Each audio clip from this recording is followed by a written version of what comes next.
Bom dia, meus queridos amigos. Hoje é dia 17 de dezembro de 2020. Do Evangelho segundo o Espiritismo, o capítulo 5, o tema é Bem-aventurados os aflitos. E no item 22, é um subtema que diz: se fosse um homem de bem, teria morrido. Dizemos frequentemente, falando de um homem mau que escapa de um perigo, e dizemos: se fosse um homem de bem, teria morrido. Pois bem, dizendo isso, estais com a verdade, porque efetivamente ocorre que muitas vezes Deus dá a um espírito jovem ainda nos caminhos do progresso uma prova mais longa que a de um bom que receberá em recompensa do seu mérito o favor de que sua prova seja tão curta quanto possível. Assim, pois, quando vos servis desse tema, não duvideis que estáis blasfemando. Se morre um homem de bem, cuja casa ao lado seja de um homem mau, apressai-vos em dizer: gostaria mais que este fosse. Estais grandemente errados, porque aquele que parte terminou sua tarefa e aquele que fica talvez não a começou. E normalmente nós temos essa atitude falando sobre isso. Se fosse um homem de bem, teria morrido. E o mal escapa do. E quantos o mal escapa do perigo? Por quê? Porque aquele que já está pronto para voltar, ele volta para Deus. Então, o que faz tantas coisas erradas, ele tem que ficar mais tempo encarnado para resgatar todos esses débitos.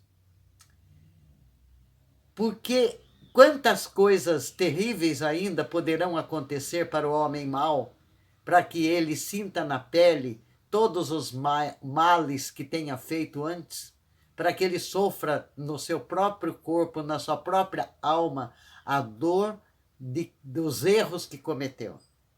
E o que é bom já estava pronto, já voltou para Deus, já tinha cumprido a tarefa. Então nós temos que entender essa justiça divina, porque Deus não faz nada inútil.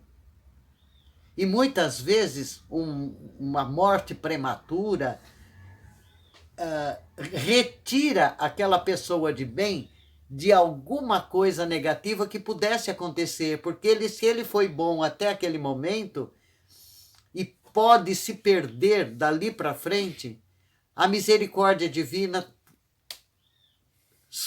pega e leva para ficar por perto dele.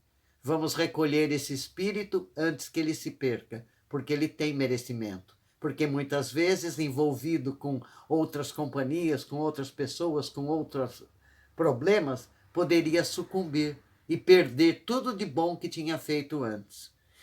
Mas, normalmente, aquele que está pronto volta para Deus. E se não estiver pronto e por um determinado motivo da justiça divina, um homem mau, for levado para o plano de volta, ele vai resgatar os débitos lá. Porque muitas vezes Deus subtrai aquele mal da terra para que ele pare de fazer maldade para pessoas que não estavam merecendo receber aquilo.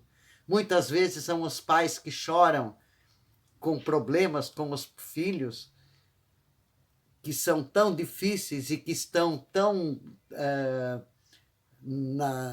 trabalhando na maldade. Há um tempo, ouvi num filme um avô de um rapaz de 17 anos que foi preso porque ele estava no meio do crime. E esse avô chegou para o promotor que o prendeu e falou: muito obrigado, eu quero agradecer o senhor. E o promotor perguntou: por quê? Ele falou: porque o senhor prendeu o meu neto. Quem é seu neto? Fulano e tal. Ah, eu lembro, ele pegou 9 anos de prisão. Falou: agora, durante esses 9 anos, eu vou dormir tranquilo, sabendo que o meu neto não vai ser morto na rua. Então, como diz o texto, é uma história da vida essa, mas o texto do Evangelho de Fenelon diz isso. Muitas vezes uma coisa que nós achamos que é um mal vai ser um benefício. A prisão desse rapaz foi um benefício para ele, porque lá dentro ele talvez aprenda a duras penas todos os males que cometeu e se redima. Então são as oportunidades que Deus dá para todos de se melhorar, de começar a mudar a sua postura, começar a mudar fazer a sua reforma interior. Porque a nossa consciência que é o que vai trabalhar dentro de nós para a nossa mudança. Se nós entendermos todas as parábolas de Jesus, todos esses textos dos evangelhos, entendermos por este ângulo sob a justiça divina e a providência divina, nós vamos ver que não existem males tão grandes, porque muitas vezes o que é um mal pode ser um bem. Vamos olhar pelo ângulo diferente e ver quantas vezes nós somos protegidos de um perigo ou de qualquer outro tipo de problema quando alguma coisa é cortada da nossa vida.